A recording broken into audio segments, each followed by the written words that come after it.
Hello guys, today we are going to shoot section 10 and 11 of Indian Evidence Act. Section 10 deals with conspiracy. నార్మల్గా conspiracy prove చేయాలి అంటే ప్రాసిక్యూషన్కి చాలా tough అండి. So దాన్ని interpret చేస్తూ section 10ని మా ఇండియన్ ఎవిడెన్స్ యాక్ట్లో ఇంట్రడ్యూస్ చేశారు. Like things said, done, written during the conspiracy is the evidence against the fact in issue. ఎగ్జాంపుల్తో చూద్దాము మనము. ఏ అనేవాడు బికి కాల్ చేసి ఫోన్ కాల్లో బికి కాల్ చేసి సి దగ్గర 2 lakhs ఉన్నాయి, అది తీసుకొని మీరు గన్ మార్కెట్కి వెళ్ళి గన్ పర్చేజ్ చేసుకోండి, దాని తర్వాత దీని మిడ్ నైట్లో ఒంటరిగా ఉన్నప్పుడు కిల్ హిమ్, చంపేయండి అని చెప్పేసి ఫోన్లో డైరెక్షన్స్ ఇస్తున్నాడు. Phone call set. ఇక్కడ ఏమైంది, కాన్స్పైర్ అయినారు అనమాట. ఏ బి అండ్ సి, డిని కిల్ చేయడానికి ఒక ప్లానింగ్, ఒక ప్రిపరేషన్ అనేది వీళ్ళు వేస్తున్నారు. నార్మల్గా ప్రిపరేషన్ అనేది it self not a crime అండి, బట్ కొన్ని ఐపీసీ సెక్షన్స్లో ఉన్నాయి, లైక్ డెకాయిటీ, లేకపోతే రాబరీ ఏదైనా క్రియేట్ చేసి అదేమంటారు క్రైమ్ కండక్ట్ చేసేటప్పుడు ఆ ప్రిపరేషన్ స్టేజ్లోనే అరెస్ట్ చేసే సెక్షన్స్ కూడా ఉన్నాయి. అది డిఫరెంట్ అండి. ఇప్పుడు మనం దీని గురించి చూద్దాము. లైక్ వీళ్ళందరూ ఒక ప్లానింగ్ అనేది చేశారు. ఎక్కడ ఫోన్ కాల్ సెట్ అండ్ వీళ్ళిద్దరు కలిసి గన్ మార్కెట్లో పోయి పర్చేజ్ చేసుకున్నారు వితౌట్ రిసిప్ట్. ఈ వితౌట్ రిసిప్ట్ పర్చేజ్ చేయడంలో ఒక ఇంటెన్షన్ అనేది క్రియేట్ అయ్యింది. నార్మల్గా ఏమవుతుంది, మైండ్ ఇంటెన్షన్ని ఎవరు, ఇప్పుడు మనిషి యొక్క ఇంటెన్షన్ని అతనిది రాంగ్, అతని యొక్క ఇంటెన్షన్ అనేది రాంగా గుడ్డా అని చెప్పేసి ఎవరు కనిపెట్టలేరు. అది ఎప్పటి వరకు కనిపెట్టలేరు, అతను ఏదైతే ఎగ్జిక్యూషన్ చేస్తాడో. ఎందుకు అంటే ఇప్పుడు లైక్ గన్ కొంటాము నార్మల్గా, ఆ గన్ ఏదైనా క్రైమ్ చేయడానికి కొన్నాడా అంటే కొనలేడా అనేది అతని ఎగ్జిక్యూషన్ చేస్తేనే మనకు తెలుస్తుంది. ఓకే, అప్పటి వరకు మనము ఆయన ఇంటెన్షన్ని మనము కనిపెట్టలేము అనమాట. సో అలాగే ఇక్కడ ఏమైంది, ఇంటెన్షన్ ఉన్నా కూడా ఏదైతే డన్ ఎగ్జిక్యూషన్ అవుతుందో అంటే ప్రిపరేషన్ స్టేజ్, దాని తర్వాత ఎగ్జిక్యూషన్ స్టేజ్, ఇవన్నీ మనము fact in issue during the conspiracy it is the evidence against the fact in issue. Said, done, return or the evidences against the fact in issue. వాళ్ళు ఏదైతే call conversation మాట్లాడుతున్నారో and ఇక్కడ gun without receipt purchase చేస్తున్నారో, ఇవన్నీ మనకు conspiracy కిందకి follow అవుతుంది. ఒక ప్లానింగ్, ఒక ప్రిపరేషన్తో పోతున్నారు కాబట్టి. ఓకే, ఇది మనము క్లియర్గా చూద్దాము. What conspiracy means a combination or agreement between 2 or more persons to do an unlawful act.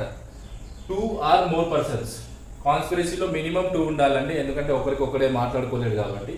2 persons or more, between 2 persons or more, it's an agreement basically.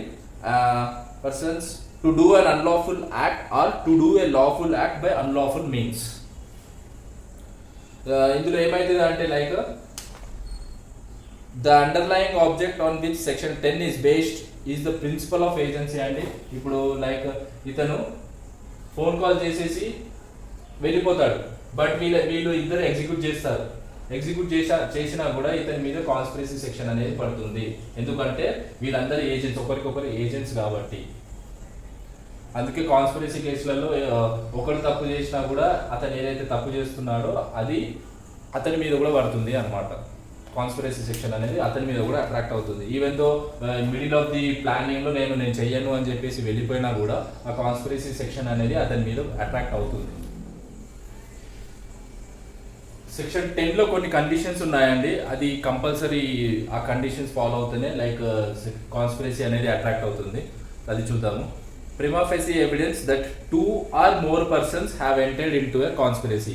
ఇందాక చెప్పాము కదా, 2 or more persons, ఏ అతనికి బికి call చేయడము like gun మార్కెట్కి వెళ్ళి gun purchase సీతో కలిపి చేసుకుని రా అని చెప్పి ఒక ఏదైతే కన్వర్సేషన్ అయ్యిందో 2 or more persons haven't, so అయింది కాబట్టి వాళ్ళు కాన్స్పిరసీలో ఎంటర్ అయినట్టు.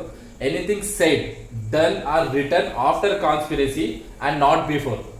ముందు మాట్లాడుకునేది కాదండి, ఏదైతే ఆఫ్టర్ సెడ్ ఏదైతే యాక్షన్ అనేది అవుతుందో సో అది కాన్స్పిరసీ కిందకి ఫాలో అవుతుంది. Anything said, done or return after conspiracy and not before by any of them. మాట్లాడుకున్న తర్వాత ఏదైతే యాక్షన్ ఈ ముగ్గురిలో ఎవరు చేసినా కూడా any of them in reference to their common intention will be evidence against each after. ఎవరు ఒకరు చేసినా కూడా వీళ్ళకి కూడా అట్రాక్ట్ అవుతుంది conspiracy. Anything said, done or return by him should have been said, done or written by him after the time when the intention to conspire was first entertained by any of them. First entertain ఎవరు చేశారు? ఇతనే కదా. Okay, anything said, done or return can only be used for the purpose of proving the existence of conspiracy. ఈ మూడు prove చేస్తేనే, అదే said are done అనేది prove చేస్తేనే కాన్స్పిరసీ ఎగ్జిస్టెన్స్ లో ఉంది అని చెప్పేసి మనము ప్రూవ్ చేయగలుగుతాం. ఈ కండిషన్స్ మనం ప్రూవ్ చేయగలిగితేనే కాన్స్పిరసీ అనేది అయ్యింది అని చెప్పి చెప్పవచ్చు. ఓకే, ఒక లీడింగ్ కేసు చూద్దామండి. మిర్జా, ఈ సెక్షన్ 10 లో 4 ఇంపార్టెంట్ లీడింగ్ కేసెస్ ఉన్నాయండి. ఈ లీడింగ్ కేసెస్ చూస్తే మీకు సెక్షన్ 10 అనేది క్లియర్ గా అర్థమైపోతుంది. ఫస్ట్ కేసు వచ్చేసి మిర్జా అక్బర్ వర్సెస్ ఎంపరర్. ఈ కేసులో ఏమైంది అంటే like wife and X. Okay, wife అనేవాడు లైక్ వైఫ్ బాయ్ ఫ్రెండ్, వీళ్ళిద్దరు లవర్స్ అండి. ఎక్స్ని కిల్ చేద్దాము, ఎక్స్ని వీళ్ళ హస్బెండ్ని చంపేద్దాము అని చెప్పేసి డీని హైర్ చేసుకుంటారు. డీని హైర్ చేసుకున్నప్పుడు డి ఎక్స్ని చంపేటప్పుడు రెడ్ హ్యాండెడ్గా దొరుకుతాడు. అప్పుడు ఏదైతే దొరికినప్పుడు ఆబ్వియస్లీ వీళ్ళిద్దరు నన్ను హైర్ చేస్తున్నారు, ఎక్స్ని చంపుదాము అని చెప్పేసి చెప్పేస్తాడు. చెప్పినప్పుడు ఏమైతుంది, ఇన్వెస్టిగేషన్లో వీళ్ళిద్దరు ఏదైతే లెటర్స్ రాసుకుంటారో, ఈ కేసులో అదే అయిందండి. లెటర్స్ రాసుకున్నారు like showing more love and money గురించి కూడా డిస్కషన్ చేసుకున్నారు, లైక్ డీని హైర్ ఎంత చేసుకోవాలి అని చెప్పేసి. సో ఈ లెటర్స్ అనేది సెక్షన్ 10 లో కాన్స్పిరసీని ప్రూవ్ చేస్తుంది. లైక్ వీళ్ళిద్దరు కలిసి డీని హైర్ చేసుకుందాము అని ఏదైతే డిస్కషన్ చేసుకుంటున్నారో సెడ్ ఆర్ రిటర్న్. సో ఈ కేసులో వీళ్ళు ఏదైతే లెటర్స్ అనేది డిస్కషన్ చేసుకున్నారో అది సెక్షన్ 10 లో ఫాలో అవుతుంది. ఏమని, లైక్ చాలా లవ్ చూపిస్తూ నేను ఉండలేను, లైక్ నేను నీతోనే వచ్చేస్తాను, ఎక్స్ని మనం చంపేద్దాము అని చెప్పేసి రాస్తూ చాలా లవ్ చూపిస్తూ డీని ఎలా హైర్ చేసుకుందాము అని చెప్పి మనీ గురించి కూడా డిస్కషన్ చేసుకున్నారు. కాబట్టి ఈ లెటర్స్ అనేవి సెక్షన్ 10 లో రిలవెంట్ అయిపోతుంది. Sardar versus state of Maharashtra. దీనిలో ఏమైంది అంటే సి అండ్ డి బ్రదర్స్ అండి. సి డిని చంపడానికి ఏ అండ్ బి అనే వాళ్ళని హైర్ చేసుకుంటాడు 10 lakhs కి. బట్ ఇక్కడ ఏమైతుంది, ఏ అనేవాడు 5 lakhs తీసుకొని నేను ఈ మర్డర్ చేయను అని చెప్పేసి కెనడాకి వెళ్ళిపోతున్నాడు. కెనడాకి వెళ్ళిపోయినా కూడా యాజ్ పర్ కాన్స్పిరసీ సెక్షన్ ఇతని మీద కాన్స్పిరసీ సెక్షన్ పడుతుంది. ఇతన్ని 5 lakhs కి చంపేస్తాడు అనమాట. సి బి మీద మర్డర్ అండ్ కాన్స్పిరసీ పడుతుంది. మర్డర్ అండ్ కాన్స్పిరసీ ఇతను చెయ్యను అని చెప్పేసి వెళ్ళిపోయాడు కాబట్టి అతని మీద కాన్స్పిరసీ సెక్షన్ ఒకటి పడుతుంది అని చెప్పేసి సర్దార్ వర్సెస్ స్టేట్ ఆఫ్ మహారాష్ట్రలో క్లియర్గా చెప్పడం జరిగింది. ఓకే, ఇంకోటి కెహర్ సింగ్ వర్సెస్ ఢిల్లీ అడ్మిన్. ఇందులో ఏమైంది అంటే A and B planning to kill and talking roof of the building which falls under section 10. ఇందులో ఏ అండ్ బి డిస్కషన్ చేసుకుంటున్నారు అనమాట, సీని ఎలా చంపుదాము అని రూఫ్ మీద సీక్రెట్గా గుసగుసలాడుకుంటున్నారు. సో ఇది ఏదైతే డిస్కషన్ చేస్తున్నారో ఆ డిస్కషన్ అనేది మన సెక్షన్ 10 లో ఫాలో అవుతుంది.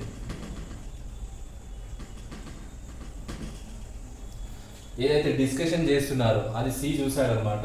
లైక్ బిఫోర్ మర్డరింగ్ వాళ్ళు చాలా సీక్రెట్ డిస్కషన్ చేసేవాళ్ళు, ఏదో ఒక ప్లానింగ్ చేస్తూ ఉండేవాళ్ళు అని చెప్పేసి చెప్పాడు. ఆ డిస్కషన్స్ అనేవి సెక్షన్ 10 లో రిలవెంట్ అవుతుంది.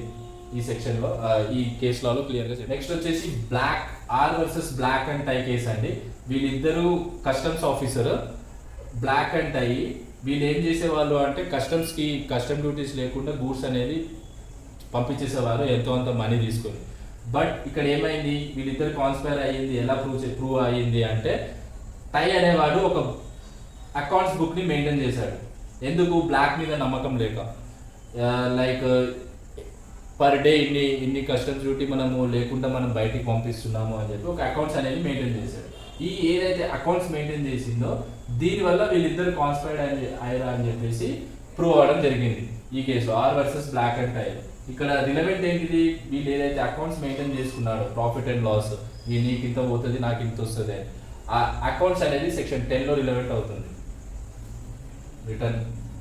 సో ఇదే అండి మనం ఇలాంటి ఇంపార్టెంట్ కేసెస్ చాలా డిస్కషన్ చేసుకున్నాము. సో హోప్ సెక్షన్ 10 క్లియర్గా అర్థమైందని అనుకుంటున్నాను. సో నెక్స్ట్ సెక్షన్ 11 కిందకి వెళ్దాము. సెక్షన్